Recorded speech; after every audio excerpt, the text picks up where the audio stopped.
नमस्कार, जय हिंद दोस्तों। काफ़ी लंबे अरसे के बाद दोबारा इस चैनल पर आपके साथ में वापसी हो रही है। दोस्तों, आज से इस पहले वीडियो के साथ हम लोग MPPSC 2021 की प्रीलिम्स एग्जामिनेशन यानी टारगेट है 19 जून की सीरीज में, उसकी तैयारी के अंतर्गत 500 से ज़्यादा इम्पॉर्टेंट टॉपिक्स की सीरीज को प्रारंभ कर रहे हैं। इस सीरीज में यूनिट नंबर 1 से लेकर के यूनिट नंबर 10 के बीच की 500 से ज़्यादा इम्पॉर्टेंट टॉपिक्स को हम लोग कवर करेंगे। इस सीरीज के साथ में इस सीरीज के 2 पॉइंट हैं। पहला, आपको थ्योरेटिकल नॉलेज देना और दूसरा आपकी प्रैक्टिस कराना। तो इसी के साथ साथ आपको इम्पॉर्टेंट MCQs की प्रैक्टिस भी इसी चैनल पर हम लोग करवा देंगे। तो मेरा फोकस जो है वो उन बच्चों पर है जो पहली बार एग्ज़ाम दे रहे हैं या दूसरी दफ़ा एग्ज़ाम दे रहे हैं, क्योंकि पिछली बार से एग्ज़ाम का पैटर्न बदल चुका है। तो जो पुराने बच्चे हैं उनके लिए भी ये नई अनुभव की बातें हैं। तो उस तैयारी को ध्यान में रखकर, उस एग्ज़ाम के लेवल को ध्यान में रखकर ये सीरीज मैं खुद अपने स्तर पे तैयार कर रहा हूँ। तो गाइस, इस सीरीज में हम लोग शुरुआत करेंगे यूनिट नंबर 2 से। इसमें यूनिट नंबर 1 यानी मध्य प्रदेश का इतिहास और उसकी कला संस्कृति, यूनिट नंबर 2 यानी भारतीय इतिहास, यूनिट नंबर 4 जो है, यूनिट नंबर 3, यूनिट नंबर 5, इनको मैंने शुरुआत में लिया हुआ है। इसके बाद में धीरे धीरे यूनिट 6, 7 और 9 और 10 पे भी चलेंगे। आयोग भी आपको हर 2 दिन में एक आयोग पढ़ने को मिलेगा। सो गाइस, फोकस ये है कि कई बार बच्चा ऐसा करता है कि एक हिस्ट्री शुरू किया और हिस्ट्री को पढ़ के ख़त्म कर दिया, फिर अगले उस पर चले गए, तो पता चला कि ये सब चीज़ें रिवाइज नहीं कर पाते। तो हम लोग हर एक यूनिट से कुछ न कुछ इंपॉर्टेंट टॉपिक्स लेंगे। आप चाहें तो उनको कंपाइल्ड पढ़ लें, आप चाहें तो उनको वेरियस तरीके से पढ़ लें। तो गाइस, चलिए सबसे पहले शुरू करते हैं। पहला जो टॉपिक है MPPSC 2021 टारगेट है, ध्यान रखिएगा। और टारगेट को ध्यान में रखकर जो रिवीजन सीरीज है 500 से ज़्यादा इंपॉर्टेंट टॉपिक्स की, उसमें टॉपिक नंबर 1 है और 1 में वैदिक साहित्य। वैदिक साहित्य चुनने का आधार कारण, सबसे पहले तो आप अगर लास्ट 5 ईयर के भाई जो भी बच्चे पहली बार PSC एग्जाम दे रहे हैं, वो सब बच्चे इस चीज़ को विशेष तौर पे ध्यान रखें कि आपको पिछले 5 साल के पेपर को सॉल्व करना है। लास्ट 5 ईयर के पेपर जो है वो आपको एक गाइडेंस प्रोवाइड कर देंगे कि क्वेश्चंस के लेवल क्या होता है, क्वेश्चन के सेगमेंट किस तरह से आ सकते हैं, क्वेश्चन किस तरह से पूछे जा सकते हैं, कौन से टॉपिक को हमको किस तरीके से तैयार करना है। ये सब चीज़ें इसके आधार पर हमने बनाई है। तो जो टॉपिक सिलेक्शन का आधार है ना, वो लास्ट 5 ईयर के पेपर और अपकमिंग एग्जामिनेशन को ध्यान में रखते हुए क्या इंपॉर्टेंट हो सकता है, उस सब का मिला जुला रूप है। UP PCS की एग्ज़ाम हो, UPSC की एग्ज़ाम हो, छत्तीसगढ़ PSC का हो, बिहार PSC का हो, झारखंड PSC का हो और राजस्थान PSC का हो, यानी जितने भी हिंदी भाषी राज्य हैं उनकी PSC की एग्जामिनेशन के पेपर को भी आधार बनाया है इन टॉपिक्स के सिलेक्शन में। तो एक ओवरऑल तैयारी आप लोगों की यहाँ पर हो जाएगी। आप लोग बस इसको रेगुलर जो है देखते रहें और तैयार करते रहें। तो वैदिक साहित्य में पिछले 5 साल के पेपर में कई दफ़ा प्रश्न पूछे गए हैं और उसी को ध्यान में रखते मैंने पहला टॉपिक इसको चुना है। तो अगर हम वैदिक साहित्य में बात करें तो सबसे पहले क्वेश्चन ये बनता है कि भाई वैदिक साहित्य में आता क्या है। अच्छा, जो बच्चे मेंस लिखने वाले हैं, जो बच्चे 2020 का मेंस लिखने वाले हैं अभी, उनके लिए भी ये सीरीज बहुत फ़ायदे की रहेगी, है ना। आपके 3 मार्कर 5 मार्कर यहाँ पर पूरे में कवर करा दूंगा। जो वैदिक साहित्य की बात करें तो वैदिक लिटरेचर में क्या क्या आ जाता है भाई। सबसे पहले तो 4 वेद, ऋग्वेद, यजुर्वेद, सामवेद, अथर्ववेद। ये 4 वेद जो कि भारतीय हिंदू धर्म संस्कृति का ज्ञान का आधार स्तंभ है और इन 4 वेदों पर ही हमारी पूरी संस्कृति टिकी हुई है। तो 4 वेद हमको तैयार करना है। ब्राह्मण ग्रंथ, अरण्यक ग्रंथ, हमारे उपनिषद, रामायण ग्रंथ, महाभारत, पुराण। पुराणों की संख्या 18 है। तो इनको एक एक करके हमको थोड़ा सा समझना है। सबसे पहले मैं बात करूंगा ऋग्वेद की। सबने पढ़ा है ऋग्वेद के बारे में।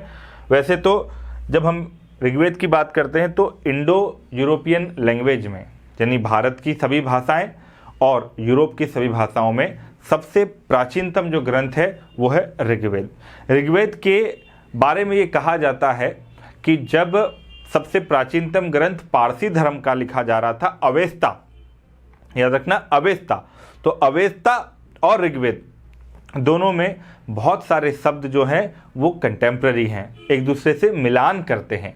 और एक इतिहासकार, एक आपने पढ़ा होगा, जिनका बारे में कहा जाता है कि ऋग्वेद का सबसे पहले इंग्लिश में ट्रांसलेशन उन्होंने किया था मैक्स मूलर साहब। उन्होंने भी ऋग्वेद में और अवेस्ता में एक संबंध स्थापित किया है। तो क्वेश्चन आ जाए कि भाई ऋग्वेद का संबंध किस प्राचीनतम ग्रंथ के साथ में स्थापित किया जाता है, तो अवेस्ता जो कि पारसी धर्म का प्रमुख ग्रंथ है जो ईरान में था। अब ऋग्वेद जो है ये जब भारत में आर्यंस का आगमन हुआ, ठीक है ना, अभी हम वैदिक सिविलाइजेशन पढ़ेंगे तब मैं इस पे बात करूंगा कि कैसे आर्यंस आए, मगर जब आर्यंस का आगमन होता है तो वो अपने साथ में अपनी जर्नी का पूरा नॉलेज लेकर के आए। उसमें उन्होंने ज्योग्राफिकल नॉलेज था, उनके पास कल्चरल नॉलेज था, सांस्कृतिक ज्ञान था, उनके पास अपनी जो आर्थिक व्यवस्था है उसका ज्ञान था और धर्म का तो था ही। तो ऋग्वेद में इन सब का मिला जुला ज्ञान हमको मिलता है।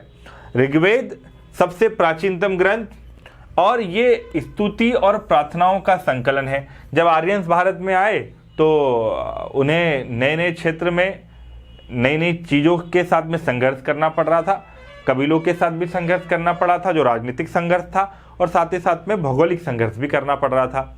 भगवान की बहुत आवश्यकता थी जो उनको कॉन्फिडेंस दे। तो इसीलिए ऋग्वेद में सबसे ज़्यादा जो मंत्र हैं, जो श्लोक हैं, वो भगवान के डेडिकेशन को प्रदर्शित करने के लिए ही लिखे गए थे, यानी गॉड को ही डेडिकेटेड थे। और उसमें सबसे महत्वपूर्ण था वो था इंद्र। 250 श्लोक जो है वो इंद्र को डेडिकेट करके लिखे गए हैं। 10 मंडल है ऋग्वेद में, 1028 सूक्त हैं और 10,552 ऋचाएं इसमें लगभग हैं। गोत्र शूद्र वर्ण शब्द का सबसे पहले उल्लेख मिलता है। गोत्र शूद्र वर्ण शब्द का सबसे पहले है। अगर मैं कहूं कि ये 10 मंडल में डिवाइड है तो 10 मंडल कौन कौन से हैं वो मैं भी आगे बताता हूं। इसमें एक मंत्र है गायत्री मंत्र, जो आप सभी लोग मुझे लगता है कि दोहराते भी होंगे। गायत्री मंत्र जो कि डेडिकेटेड है सूर्य को, और ये लिखा है विश्वामित्र ने। लोहे का ऋग्वेद में कोई उल्लेख नहीं है, ये भी बात दिमाग में रखना कि आयरन का कहीं कोई वर्ड का मेंशन नहीं किया गया है। इसमें एक सूक्त है जिसे हम बोलते हैं नदी सूक्त। ऋग्वेद में नदी सूक्त है जिसमें 21 रिवर्स का मेंशन किया गया है, 21 नदियों का। अब प्रीलिम्स में क्वेश्चन कैसे आएंगे कि भैया इनमें से आप ये बताइए कि इंद्र का उल्लेख कितनी बार है, विष्णु को कितनी बार मेंशन किया गया है, ऋग्वेद की भाषा क्या है, ठीक है ना। ऋग्वेद को पढ़ने वाले पुरोहित को क्या कहते थे, होत्र या होता कहते थे, ठीक है, होत्र या होता। अब ऋग्वेद में इंद्र 250 टाइम, सबसे ज़्यादा बार ऋग्वेद में इंद्र का उल्लेख है। अग्नि 200 times, Vishnu 100 time, Ganga river only single time, Ganga नदी जो कि बहुत पवित्र नदी है वो एक बार, यमुना का 3 बार उल्लेख है, सरयू नदी का 3 बार उल्लेख है, सोम देवता 144, कृषि 24 टाइम, कृषि का उल्लेख 24 बार किया गया है। तो अगर आप देखोगे तो इंद्र के बाद जो दूसरे सबसे प्रमुख देवता थे ऋग्वेद में वो थे कौन से, अग्नि, जिनको 200 बार मेंशन किया गया है। ठीक है, ऋग्वेद की बेसिक इंफॉर्मेशन है प्रीलिम्स के पॉइंट ऑफ व्यू से। ठीक है, इसको आप 3 मार्कर में भी लिख सकते हैं। अगर अब हम आगे बढ़ें तो ऋग्वेद के 10 मंडल जहां से प्रश्न बन सकते हैं। ठीक है, क्वेश्चन में टॉपिक वहीं से उठा रहा हूं जो आपके एग्जाम के लिए इंपॉर्टेंट है, अनदर कोई भी चीज नहीं है। तो 10 मंडल में अगर मैं बात करूं तो सबसे पहले दूसरा मंडल। अब आप बोलोगे साहब पहला कहां गया, तो क्योंकि पहला बाद में लिखा गया था, दूसरा सबसे पहला मंडल है। जो ऋषि है ग्रत्सम्मत ऋषि हैं, इसमें 2 वर्णों का उल्लेख है, आर्य और अनार्य, यानी 2 वर्ण इसमें उन्होंने मेंशन किए हैं, आर्यंस एंड नॉन आर्यंस, पहले दूसरे मंडल में। ठीक है, पहले सबसे पहले जो लिखा गया। फिर आता तीसरा, विश्वामित्र से संबंधित है और तीसरे मंडल में ही गायत्री मंत्र का उल्लेख है जो सावित्री देवी या सूर्य देवता को समर्पित है। तीसरे मंडल में विश्वामित्र से जुड़ा हुआ। फिर आता चौथा मंडल जो कि ऋषि हैं वामदेव से संबंधित, इसमें कृषि का वर्णन है। याद रखना, एग्रीकल्चर को डेडिकेटेड करके जो मंडल है वो चौथा मंडल है। 4th mandal of Rigveda is totally dedicated to agriculture and 24 time agriculture word का इस्तेमाल हुआ है ऋग्वेद में। 5वां जो है वो अति देवता अति ऋषि से संबंधित है, जिसमें समाज और धर्म के बारे में है, यानी कि सोसाइटी जो है एंड रिलीजन, इस पर डेडिकेटेड है पूरी तरह से फिफ्थ मंडल और छठा मंडल जो कि ऋषि भारद्वाज से संबंधित है वो भी है समाज और धर्म पर। अच्छा, ये जो देवता, ये जो ऋषियों के नाम आ रहे हैं ना, इसमें कई सारे ऋषियों के नाम पर ब्राह्मण समुदाय के गोत्र भी हैं। जैसे भारद्वाज एक गोत्र होता है, ठीक है, तो ऋषियों के नाम पर ब्राह्मणों के अधिकांश के गोत्र मिलेंगे आपको। तो छठा मंडल भारद्वाज ऋषि ने लिखा है, इसमें भी सोसाइटी एंड रिलीजन को मेंशन है। 7th शेड्यूल जो है वशिष्ठ ऋषि वशिष्ठ ने लिखा है, जिसमें दशराज युद्ध का वर्णन है। अब दशराज युद्ध क्या है मैं अभी पढ़ाने वाला हूं, मगर आपको ये बात याद रखना है कि ऋग्वेद के कौन से मंडल में दशराज युद्ध को मेंशन किया गया है। फिर आता है कण्व ऋषि, 11 जो है बालखिल्य सूक्तों का वर्णन इसमें किया गया है। 9वां है पौमान अंगिरा ऋषि ने लिखा है, सोम देवता को वर्णन। सोम देवता माने गॉड ऑफ वेजिटेबल्स, ओके। सोम रस होता है जिसमें कई सारी वेजिटेबल्स को मिक्स करके एक रस बनाया जाता था, जो अक्सर यज्ञ के बाद में लोगों को दिया जाता था। तो सोम देवता का उल्लेख है पौमान अंगिरा ऋषि के द्वारा लिखे हुए 9वें मंडल में। और फिर आता है 9वें के बाद में पहला मंडल जो मच्छु छंदा या दीर्घ ऋषि ने लिखा है, इसमें इंद्र की आराधना है। पहला मंडल इंद्र को डेडिकेटेड है। और इंद्र को क्या बोला गया है, सोचो जरा, दिमाग दौड़ाओ, इंद्र को क्या बोला गया है? इंद्र को किले तोड़ने वाला यानी पुरंदर कहा गया है, पुरंदर, ठीक है। फिर आता है 10वां मंडल, वो है जिसमें पुरुष सूक्त और नासदी सूक्त। पुरुष सूक्त समझ लो कि एक तरह से एक सब चैप्टर, ठीक है ना। तो पुरुष सूक्त जिसमें ब्राह्मण क्षत्रिय वैश्य शूद्र का उल्लेख है। पुरुष सूक्त में 4 वर्णों का उल्लेख है और नासदी सूक्त में 40 से ज़्यादा कुछ अलग नदियों का है, पर प्रमुखतः इसमें जो नदियों को मेंशन किया गया है ये कितनी है, 21 नदियाँ। मगर क्योंकि ये जो बंडल है ना ये बाद में जोड़े गए, तो कुछ और इसमें बाद में जोड़ दिया गया। अब ये 10 मंडल के बाद में ऋग्वेद में बस इतना ही तैयार करना है। अगला मंडल, अगला जो वेद आता है यजुर्वेद। सबको पता है यजुर्वेद की कहानी। यजुर्वेद में क्या है, एक तरह से अगर मैं कहूँ तो कर्मकांड का वर्णन है। ऋग्वेद में भगवान का स्तुति किया गया है ना, है भगवान हमें इतना ज्ञान दे दो, लाभ दे दो, प्रॉफिट दे दो, घर दे दो, कबीला दे दो। अब क्या होने लगा, स्तुति के बाद में अब लोग बोले कि हमको लालच आ गया लोगों के अंदर, तो क्या किया जाए, तो उन्होंने बोला कुछ सेक्रीफाइस करो। तो जो यजुर्वेद है is totally dedicated to sacrifice and rituals, okay. स्त्रोत और कर्मकांडों का वर्णन है। गद्य और पद्य दोनों में है। गद्य मतलब समझते हैं पैराग्राफ, और पद्य माने प्रोज जो होता है जिसमें हम अपनी पोएट्रीज लिखते हैं। तो गद्य और पद्य दोनों को में लिखा गया है। इसकी 2 शाखाएं यजुर्वेद की, कृष्ण यजुर्वेद जो कि गद्य और पद्य दोनों में लिखा गया है, और शुक्ल यजुर्वेद जो केवल पद्य में लिखा गया है।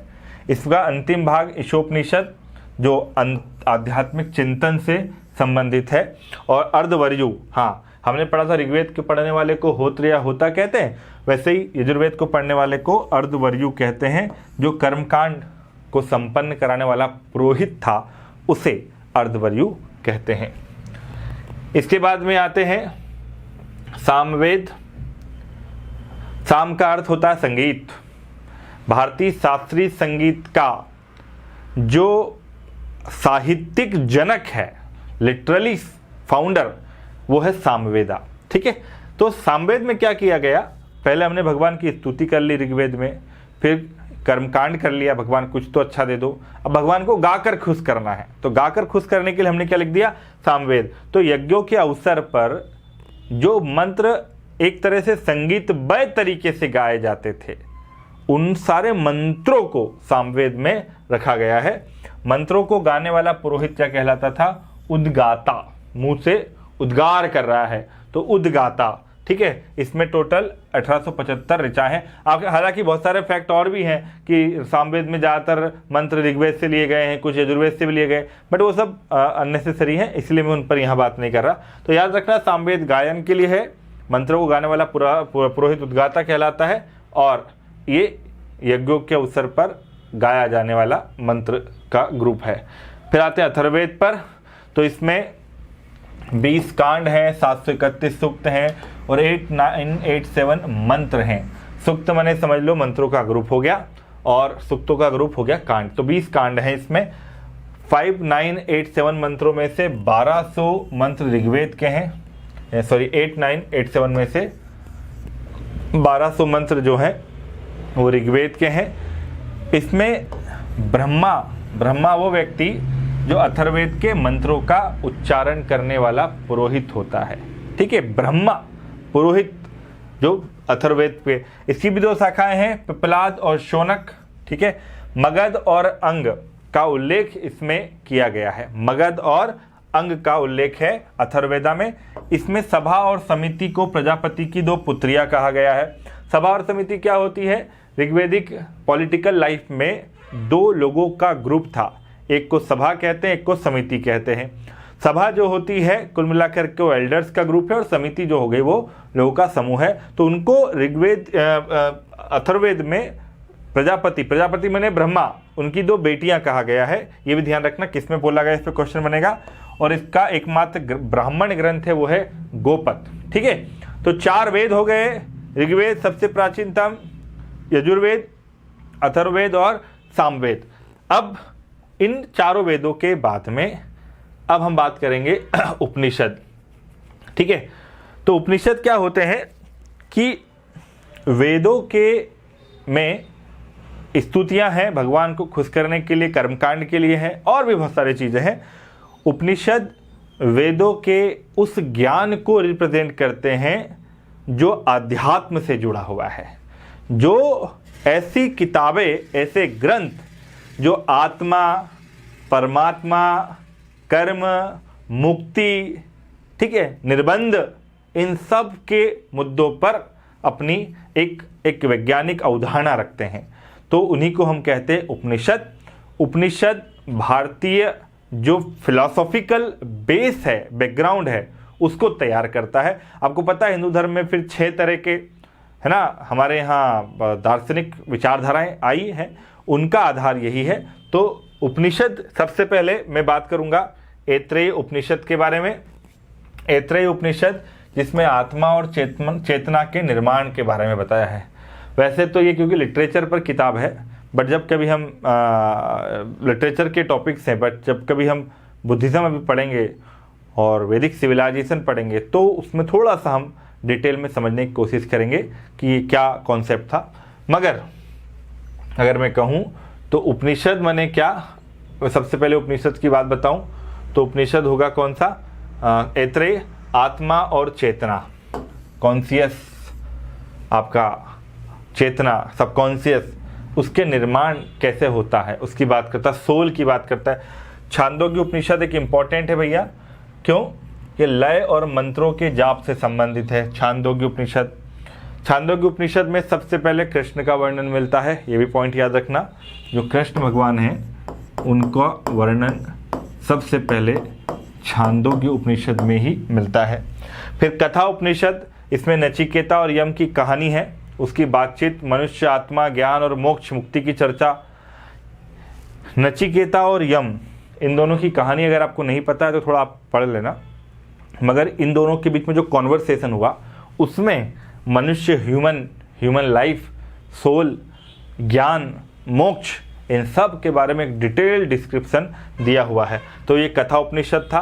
बृहदारण्यक उपनिषद तत्वमीमांसा और नैतिकता के मार्ग पर आत्मा के स्थानांतरण के बारे में बात करता है। मुंडक उपनिषद में आप यही पढ़ते होंगे कि सत्यमेव जयते कहाँ से आया है, तो मुंडक उपनिषद से आया है। केवल सत्य की जीत है और इसे भारत का राष्ट्रीय प्रतीक बनाया गया है। तो मुंडक उपनिषद ये उपनिषद है। अब मैं छोटा सा दशराज युद्ध के बारे में बता दूं, जिसका ऋग्वेद के 7वें मंडल में उल्लेख है। इसमें 5 आर्य और अनार्य समूह की आपसी लड़ाई हुई थी रावी नदी के किनारे पर, जिसमें जो है रावी पुरुष रवि भरत वंश के राजा सुदास जो थे वो इसमें हमारे लड़े थे। राजाओं का संघ था। बस दशराज युद्ध में कुछ खास नहीं, आप अपने इस पर पढ़ लीजिएगा, पर 3 मार्कर के लिए इंपॉर्टेंट हो सकता है। अब मैं बात करता हूं तो ब्राह्मण ग्रंथ पर। ब्राह्मण ग्रंथ क्या भैया? वैसे तो ब्राह्मण एक वर्ण होता है जो सामाजिक व्यवस्था में भारतीय संस्कृति में सबसे सुप्रीम पोजीशन पर है, उत्तर में आता है, ऊपर आता है। बट ब्राह्मण ग्रंथ मतलब क्या? वेदों के का जो मंत्र है, वेदों के जो ज्ञान है ना, वो बहुत ज़्यादा क्लिष्ट है, टफ है।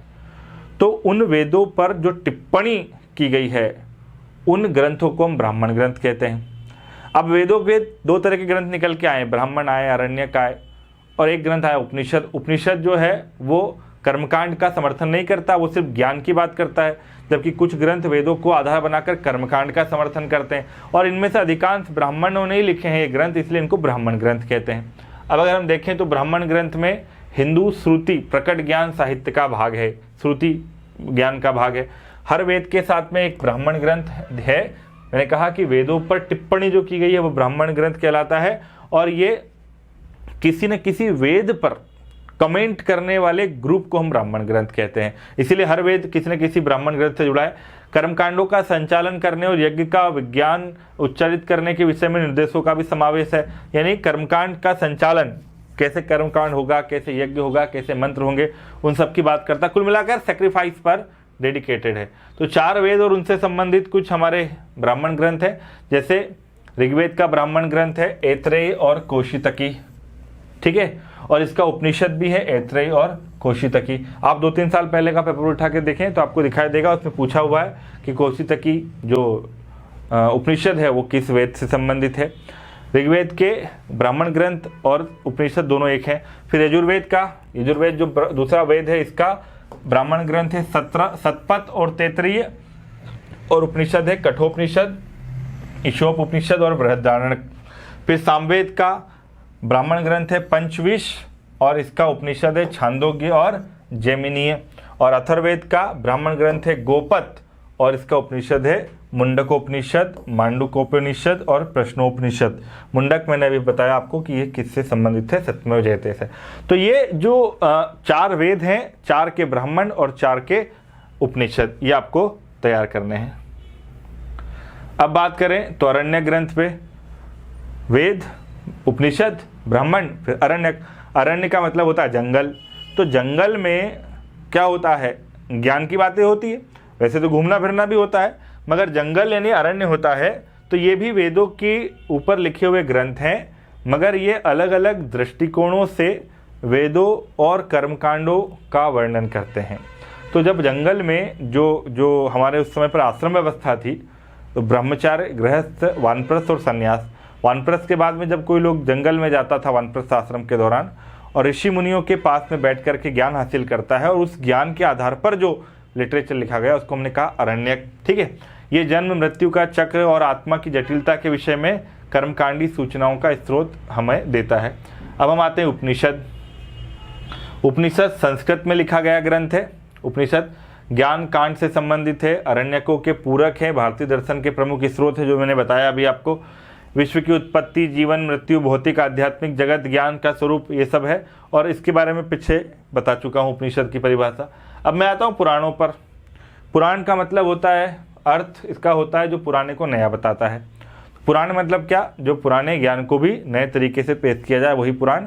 मगर हमारे यहाँ पुराण, अगर आप लोग टीवी सीरियल देखते होंगे तो बहुत सारे सीरियल चलते हैं जो किसी न किसी भगवान को डेडिकेटेड होते हैं ना, जैसे विष्णु के ऊपर विष्णु पुराण बनता है सीरियल, शिव पुराण चलता है, आजकल गरुड़ के ऊपर भी एक नया सीरियल शायद किसी न किसी चैनल पर आने वाला है।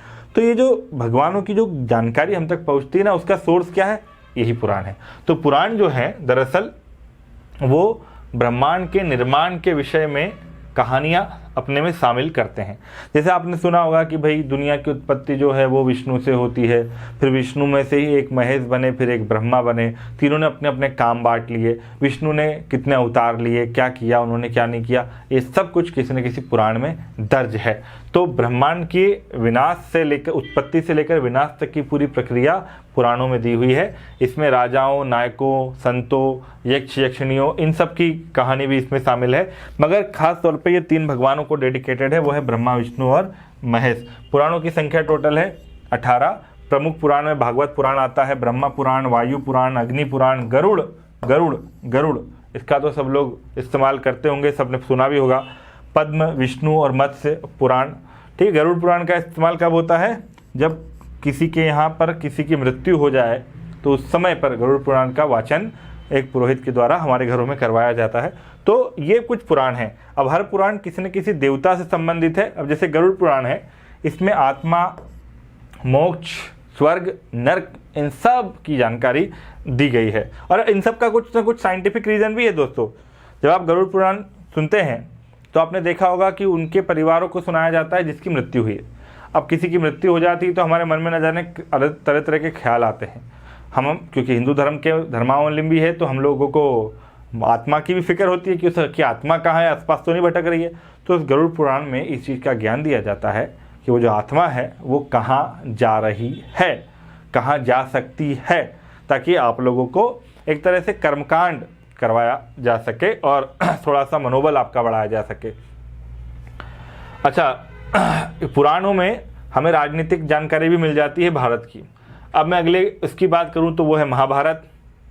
आपको पता है महाभारत कोई नया तो कॉन्सेप्ट है नहीं आप लोगों के लिए।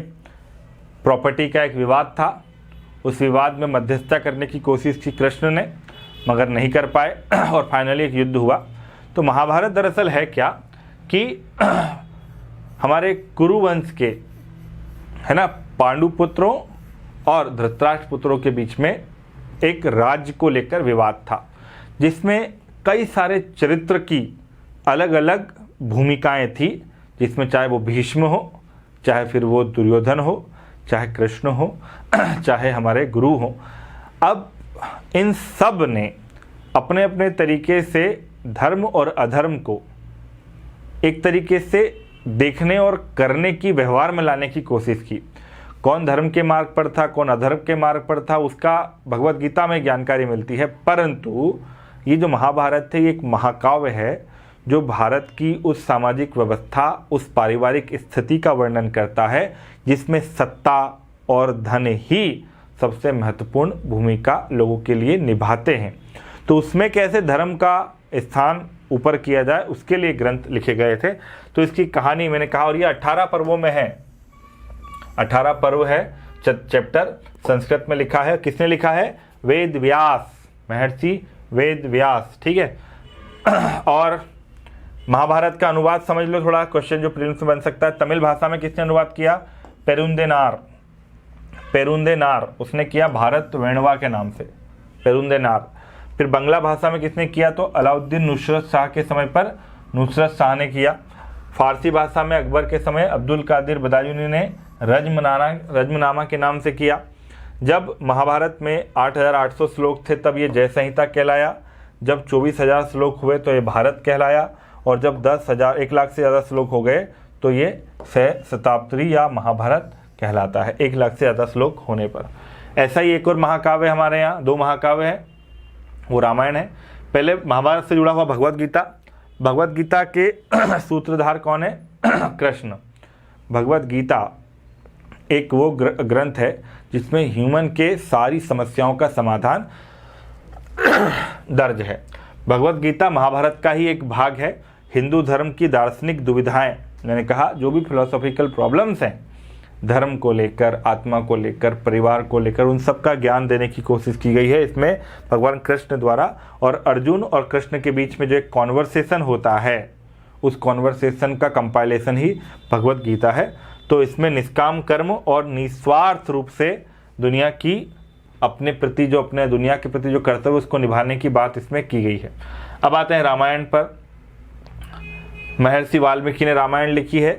इस ग्रंथ को आदि काव्य या कविताओं में प्रथम भी कहा जाता है। ये भी ध्यान रखना कि कविताओं में प्रथम किस ग्रंथ को कहते हैं। और इस महाकाव्य में एक तरह से राम को आदर्श रूप में स्थापित करके राम के साथ में राक्षसों अर्थात बुराइयों पर अच्छाई की जीत के तौर पर इस ग्रंथ को दिखाया है और राम को नायक बताया है कि किस तरह से वो अच्छाइयों के समेटे हुए हैं। तो रामायण एक महाचरित्र प्रदान करता है राम का हमारे सामने।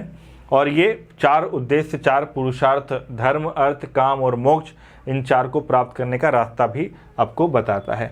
अगला जो है वो है स्मृतियाँ। हिंदू धर्म में और वैदिक लिटरेचर में स्मृतियों का महत्वपूर्ण स्थान है।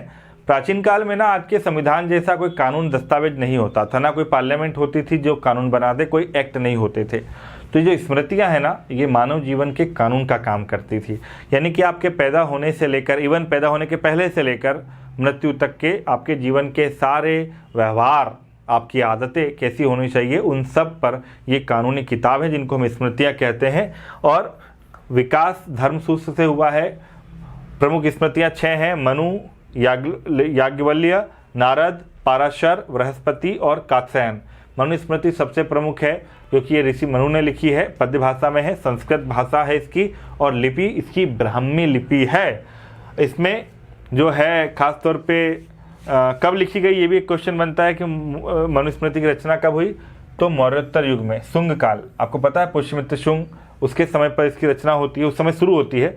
इसके अध्यायों में 12 हैं और श्लोक इसके 2694 इसके श्लोक हैं। इसमें 4 प्रकार के पुरुषार्थ बताए हैं। कौन कौन से मैंने बताया था अभी भी, धर्म, अर्थ, काम और मोक्ष।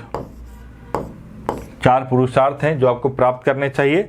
4 आश्रम हैं, ब्रह्मचर्य, गृहस्थ, वानप्रस्थ और संन्यास। 7 प्रकार के दासों का वर्णन है।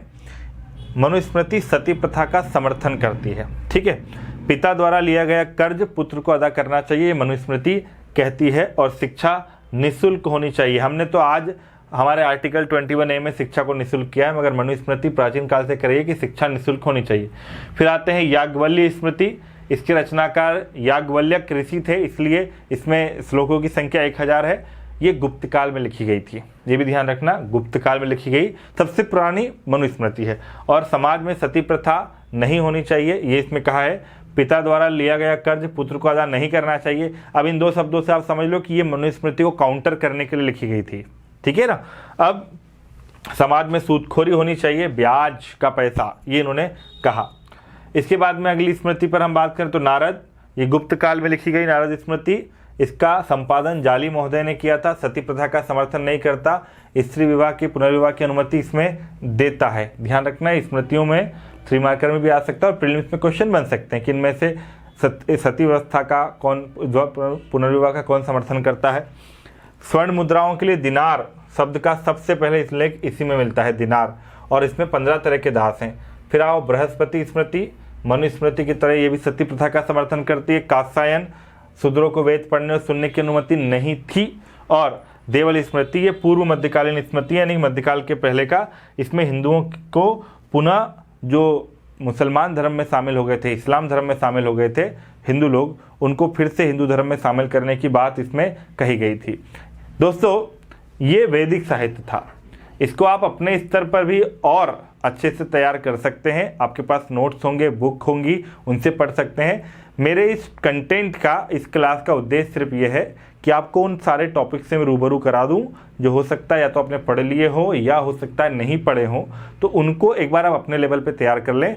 आधा घंटा मेरे साथ एक टॉपिक पर यहाँ गुजारिए 15-20 मिनट, और फिर उस पर आधा घंटा घर पर कीजिए। आप अगले 3 महीने में 500 टॉपिक तैयार कर लेंगे जो आपके एग्जाम के लिए इंपॉर्टेंट होगा। दोस्तों, एक चीज़ और, चैनल को सब्सक्राइब कर लो और टेलीग्राम पर इन सब की PDF आपको मिलेगी। इसमें MCQ सीरीज भी आने वाली है, MCQ सीरीज भी आप देखते जाइएगा और उनकी PDF भी आपको टेलीग्राम पर मिलेगी। कमेंट बॉक्स में नीचे आप बता सकते हैं कि भाई आपको लेक्चर में और क्या चीज़ें चाहिए, कौन से टॉपिक आपको पढ़ने हैं, वो भी आप हमें बता दें। इसके अलावा आप लोग जो है टेलीग्राम चैनल ज्वाइन कर लें ताकि ये PDFs आप तक पहुँच सके। तो ये क्लास को यहीं पर वाइंड अप करते हैं। Thank you so much.